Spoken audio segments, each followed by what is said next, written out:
আমাদের ছোটবেলায় গরমকালে জলখাবার বলতে ছিল মুড়ি বা চিড়া মাখা, দই, কলা, দুধ, আম, বাতাসা দিয়ে। আচ্ছা, আজকালকার বাচ্চাদের আপনি এই মুড়ি বা চিড়া মাখা খাওয়াতে পারবেন? মনে তো হয় না।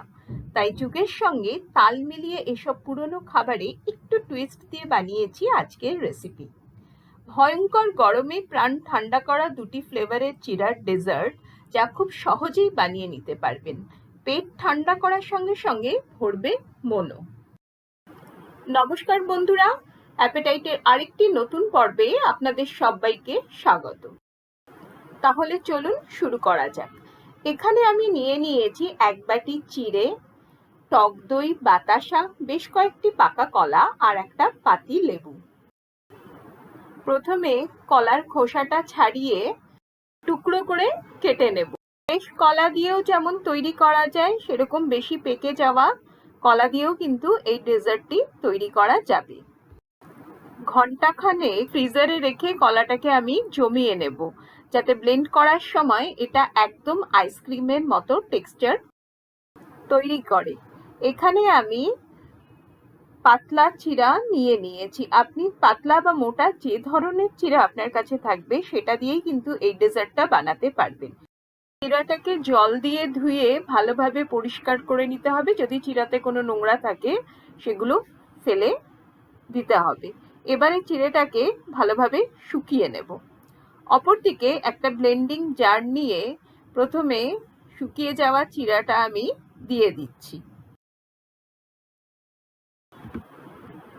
তারপরে ফ্রোজেন কলাটা ব্লেন্ডিং জারে দিয়ে দেব, আর দিয়ে দেব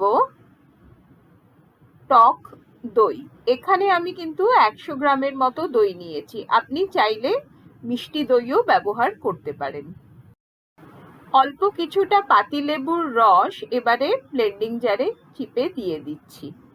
এই সময় ফ্লেভারের জন্য আপনি কিন্তু এলাচের গুঁড়ো বা ধরুন রোজ ওয়াটার এগুলোও ব্যবহার করতে পারেন।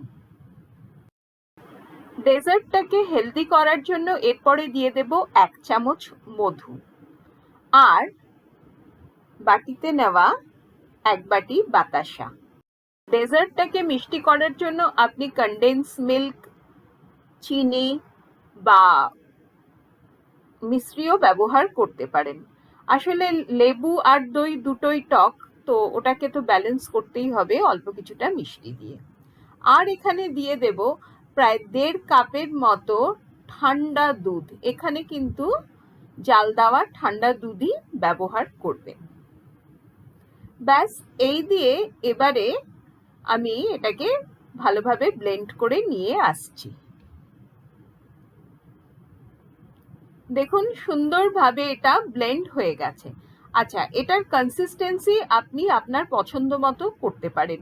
আমি এখানে একটু ঘন রেখেছি। আপনি যদি একটু স্মুদি টাইপ করতে চান তাহলে আরেকটু দুধের পরিমাপটা বাড়িয়ে দেবেন। এবার একটু চেখে দেখছি যে সবকিছু ঠিক আছে কিনা। স্বাদ পারফেক্ট, হ্যাঁ একদম ঠিক আছে। এবারে গ্লাসে এই চিড়ের ডেজার্টটা সেট হতে দেব এবং ফ্রিজে রেখে দেব প্রায় ঘন্টা 2-এর জন্য। বেঁচে যাওয়া মিশ্রণে বেশ কিছুটা চকলেট মিশিয়ে আবারও ব্লেন্ড করে নেব। তাহলেই কিন্তু চকলেট ফ্লেভারের ডেজার্ট তৈরি। আপনি চকলেটের পরিবর্তে নিউটেলা, পিনাট বাটার, সঙ্গে কোকো পাউডার দিয়েও কিন্তু বানাতে পারেন। গ্লাসে ঢেলে ডেজার্টটা আবার 2 ঘন্টার জন্য ঠান্ডা হতে দেব। সার্ভ করার আগে আমি চকলেট ডেজার্টের ওপরে ছড়িয়ে দিচ্ছি বেশ কিছুটা চকলেট সস, আর চিড়ের হোয়াইট ডেজার্টটাকে গার্নিশ করে নিচ্ছি কিছুটা ড্রাই ফ্রুটস দিয়ে, মানে কাজু কিশমিশ, আর অল্প একটু ফ্লেভারের জন্য রোজ সিরাপ। ব্যাস, তাহলেই ঠান্ডা ঠান্ডা চিড়ের ডেজার্ট আমাদের তৈরি।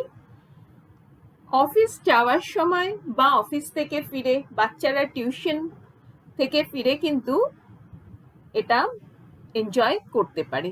খেতে অসম্ভব ভালো হয়, অথচ দই চিড়ে কলার সমস্ত গুণই এতে রয়েছে। আজকের উপস্থাপনা আপনাদের কেমন লাগলো অতি অবশ্যই কমেন্ট করে জানাবেন। এই প্রচণ্ড গরমে নিজেরা বা বাড়ির বাচ্চাদের বা বড়দের এটা কিন্তু করে খাওয়াতেই পারেন। যদি আজকের শেয়ার করা ভিডিওটি ভালো লেগে থাকে তাহলে একটি লাইক দিয়ে অনেক অনেক শেয়ার করবেন। আমার চ্যানেলে যদি নতুন ভিউয়ার হয়ে থাকেন তাহলে চ্যানেলটিকে সাবস্ক্রাইব করে নেবেন, যাতে যখনই আমি নতুন কোনো রান্নার ভিডিও আপলোড করব আপনাদের কাছে নোটিফিকেশন পৌঁছে যাবে। আর অনুরোধ রইল অ্যাপেটাইটের ফেসবুক পেজটিকে ফলো করার। ভালো রাঁধুন, ভালোবেসে রাঁধুন। আজ এ পর্যন্তই।